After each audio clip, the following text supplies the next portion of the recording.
जहाँ सारे मंत्र शांत हो जाते वहीं असली मंत्र पैदा होता है। जो मंत्र तुम दोहराते हो उस मंत्र का कोई मूल्य नहीं। तुम्हारी जबान से दोहराया गया तुम्हारे जबान से ज़्यादा मूल्यवान हो नहीं सकता। जिस ओंकार को तुम गुनगुनाते हो तुम्हारा ओंकार तुमसे छोटा होगा। एक और ओंकार है जो तुम्हारे गुनगुनाने से पैदा नहीं होता, जिसकी गुनगुनाहट से तुम पैदा हुए हो। एक और ओंकार है जिसका नाद सारे जगत को घेरे हुए है, जिससे जगत निर्मित हुआ।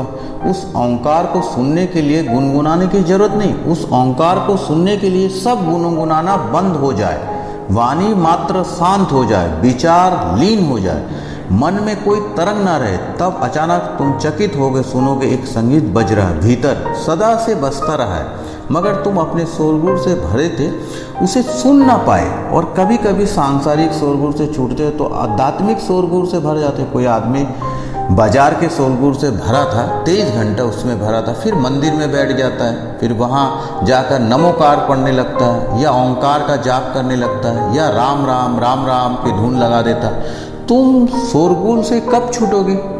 अजपा सीखो। नानक ने कहा, कबीर ने कहा अजपा सीखो, धर्मनाथ ने कहा अजपा सीखो। अजपा का अर्थ होता है जो तुम्हारे जाप से पैदा नहीं होता, लेकिन तुम्हारे जब सब जाप बंद हो जाते, छूट गई हाथ से माला, गिर गई हाथ के फूल, बुझ गई आरती, भूल गई मूर्ति, मंदिर, पूजा अर्चना, शब्द खो गए, सब शांत हो गया, उस पल अचानक विस्फोट होता है। और ऐसा नहीं कि उस पल विस्फोट होता है, संगीत तो भीतर बज ही रहा था, परमात्मा तुम्हारी वाणी पर खेल ही रहा था, तुम्हारी बीना के तार छू ही रहा था। नहीं तो तुम जियोगे कैसे? तुम्हारा जीवन क्या है? जिस पल उसकी उंगलियां तुम्हारे वाणी के तारों से अलग होगी, उसी पल तुम मर जाते।